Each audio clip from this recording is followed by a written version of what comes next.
എല്ലാ കൂട്ടുകാർക്കും നല്ലൊരു രാത്രി ആശംസിച്ചുകൊണ്ട് നമുക്ക് നേരെ ജാനകിയുടെയും അബിയുടെയും നാളത്തെ നല്ലൊരു പ്രൊമോ വിശേഷം കേട്ടാലോ.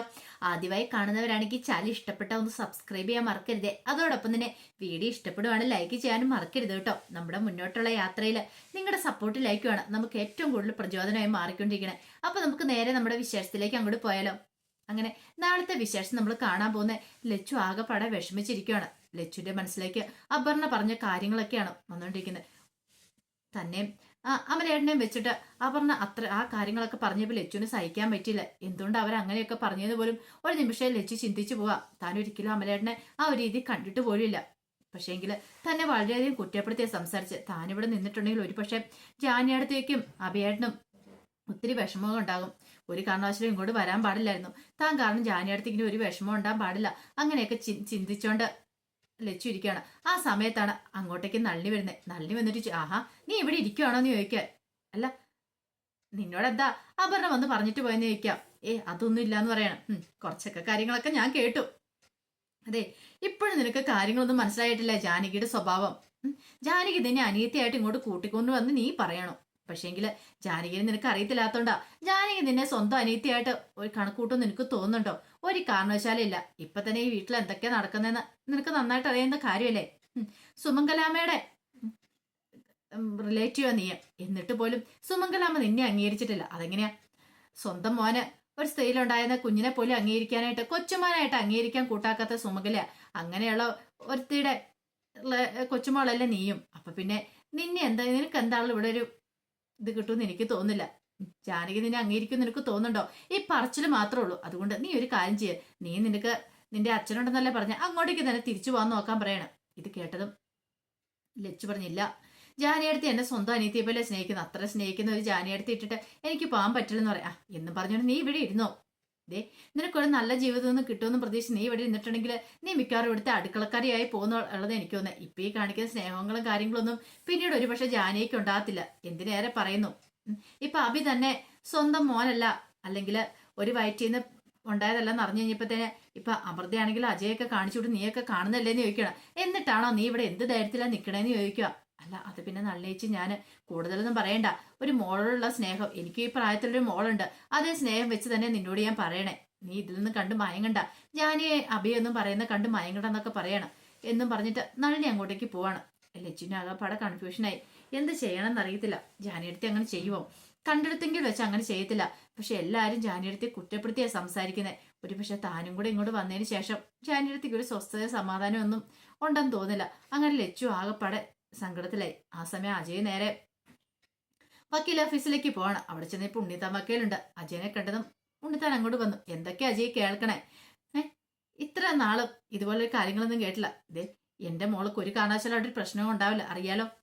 ഞാൻ ഇതൊന്നും പ്രതീക്ഷിച്ചല്ല എന്റെ മോളെ അങ്ങോട്ട് കെട്ടിച്ചയച്ചു വിട്ടേന്ന് പറയാം. ഇത് കേട്ടത് അജയ് പറഞ്ഞു, അല്ല പിന്നെ അത് പിന്നെ ഉണ്ണിത്താൻ സാറെന്നൊക്കെ പറയണം. അതെ നീ കൂടുതൽ സാറെന്നൊന്നും പറയണ്ട, വിളിക്കുകയും വേണ്ട. പറഞ്ഞു കേട്ടല്ലോ. എന്റെ മോളുടെ സുരക്ഷ അതാണ് എനിക്ക് പ്രാധാന്യം. ഞാൻ അങ്ങോട്ട് അളകാപുരിയിലേക്ക് കെട്ടിച്ചു വിട്ടിട്ടുണ്ടെങ്കിൽ, എന്റെ മോളെ കെട്ടിച്ചു വിട്ടിട്ടുണ്ടെങ്കിൽ അതത്ര നല്ല കുടുംബമാണെന്ന് ഓർത്തണ്ട. ഇപ്പോഴല്ലേ പഴയ കഥകൾ പലതും പുറത്തു വരുന്നതെന്ന് പറയാണ്. പിന്നെ എന്റെ മോൾ എന്താണേലും എന്റെ മോളുടെ സ്വഭാവം അറിയാം. അവൾ എന്തായാലും ജാനകിക്കോ അഭിക്കോ ഒത്താശ പാടുള്ളൂ എനിക്ക് നന്നായിട്ട് അറിയാന്ന് പറയാ.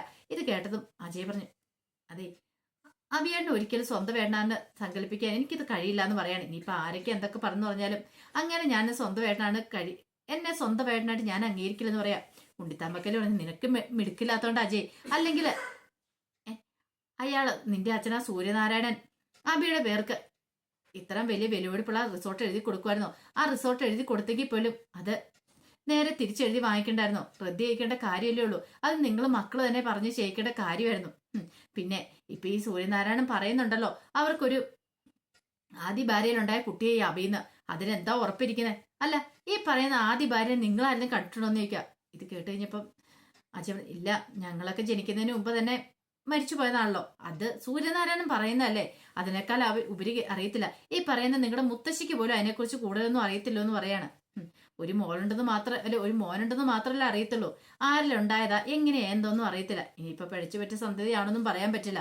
പക്ഷേങ്കില് നിങ്ങൾ ഇതൊന്നും അറിയത്തില്ലാതെയാണ് അത്രയും സ്വത്ത് ഇത് എഴുതി കൊടുത്തിരിക്കുന്നത്. അതിന്റെ പിന്നെ വേറെന്തെങ്കിലും രഹസ്യം ഉണ്ടോ നിങ്ങൾക്ക് അറിയാവുന്ന ചോദിക്കാം. ഇത് കേട്ട അജയ് പറഞ്ഞു, അല്ല അത് പിന്നെ അഭിയന്റെ അമ്മേനെ കുറിച്ച് ഞങ്ങൾക്ക് ആർക്കും അറിയില്ല എന്ന് പറയണം. അതാ പറഞ്ഞേ, ഇതിനകത്ത് വേറെ എന്തെങ്കിലും രഹസ്യം ഉണ്ടോ എന്ന് അറിയത്തില്ല. ശരിക്കും പറഞ്ഞാല് നിങ്ങളെയൊക്കെ നിങ്ങളുടെ അച്ഛൻ നിങ്ങളെ പറ്റിച്ചുകൊണ്ടിരിക്കുമെന്നാ തോന്നുന്നേ. ഇനി ഇത് തുടർന്ന് പോയിട്ടുണ്ടെങ്കിൽ അണകാവരിരുന്ന് ദേ എന്റെ മോൾ ഉൾപ്പെടെ നീയൊക്കെ ഇറങ്ങേണ്ടി വരുമോ അറിയാലോ എന്ന് പറയണം. അജയ് പറഞ്ഞേ, അങ്ങനെ ഒരിക്കലും സംഭവിക്കില്ല എന്ന് പറയാ. അതിന് ഉറപ്പ് തരാൻ നിനക്ക് പറ്റുമോ എന്ന് ചോദിക്കുക. അജയ് ആകെപ്പാടെ പെട്ടുപോയി. എങ്ങനെ ഉറപ്പ് കൊടുക്കാൻ പറ്റും? ഒരൊറപ്പും കൊടുക്കാൻ പറ്റത്തില്ലോ. പിന്നീട് അജയ് പറഞ്ഞു, ഞാൻ നോക്കിക്കോളാം, നീ നോക്കൂന്ന് പറഞ്ഞിട്ട് മാത്രം കാര്യമില്ല. ദേ എന്റെ മോളെ എങ്ങനെയും പറഞ്ഞ് നീ വസ്താക്കാൻ ശ്രമിക്കണം. അവളുടെ സ്വഭാവം അറിയാലോ. അവൾക്ക് ജാനകി അബി എന്ന് പറഞ്ഞ അത്ര കാര്യമാ. നീ വേണം അവളെ തന്ത്രപരമായിട്ട് കാര്യങ്ങൾ നീക്കാനായിട്ട്. ഇത് കേട്ട് കഴിഞ്ഞപ്പോഴത്തേനും അജയ്ക്ക് പിന്നീട് എന്ത് ചെയ്യണമെന്ന് അറിയത്തില്ല. ഈ സമയം ജാനകി ഓരോന്നൊക്കെ ആലോചിച്ചുകൊണ്ടിരിക്കുകയാണ്. അപ്പോഴേക്കും ലച്ചു അങ്ങോട്ട് കടന്നു വന്നു. ലച്ചു വന്നിട്ട് പറഞ്ഞു, അതെ ജാനിയടുത്തി, ഞാൻ എവിടെയെങ്കിലും ഹോസ്റ്റലിലേക്ക് പോയിക്കോട്ടെ എന്ന് ചോദിക്കുക. ഇത് കേട്ടൻ ജാനകി നമ്മൾ അങ്ങനെ പറഞ്ഞേ, അല്ല എനിക്കിപ്പം എവിടെയെങ്കിലും ഹോസ്റ്റലായി പോയി നിന്നാലും കുഴപ്പമില്ല, ഈ വീട്ടിൽ നിൽക്കണമെന്ന് എനിക്ക് നിർബന്ധമില്ലെന്ന് പറയണം.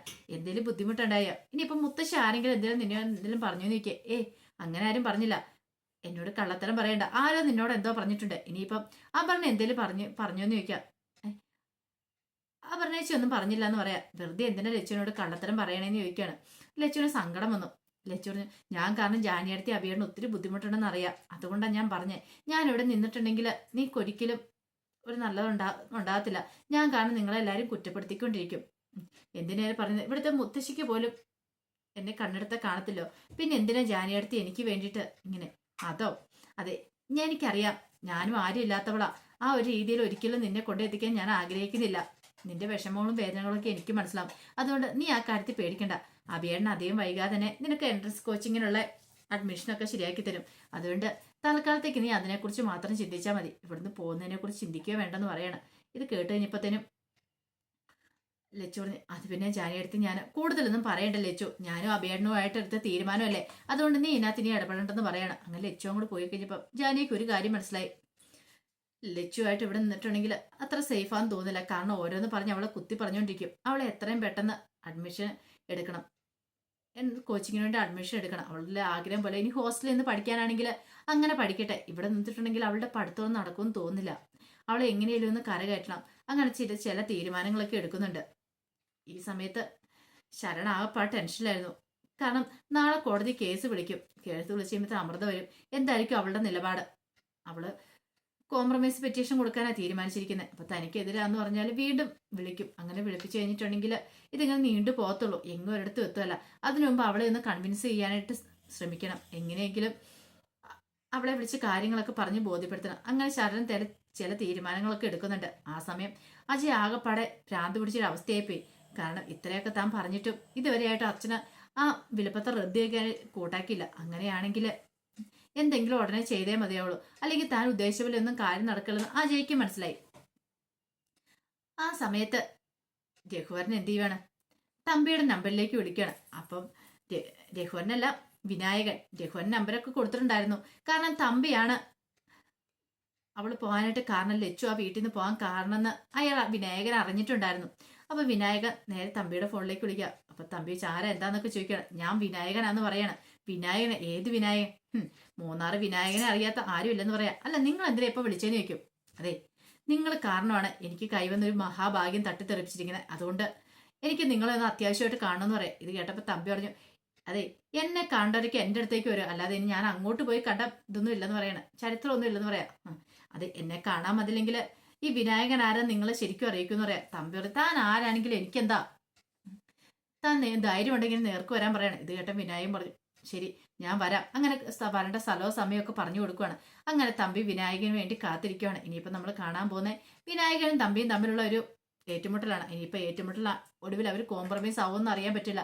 ലച്ചുവിനെ എങ്ങനെയും വിനായകനെ എത്തിക്കുവാണെങ്കിൽ തമ്പി പറയുന്ന കാര്യം സാധിച്ചു കൊടുക്കുമെന്ന്. അപ്പം അതിന്റെ വിശേഷങ്ങളൊക്കെ നമുക്ക് എല്ലാവർക്കും കാത്തിരിക്കാട്ടോ. ഒരിക്കൽ കൂടി എല്ലാവർക്കും നല്ലൊരു രാത്രി ആശംസിച്ചു നിർത്തുന്നു. നന്ദി.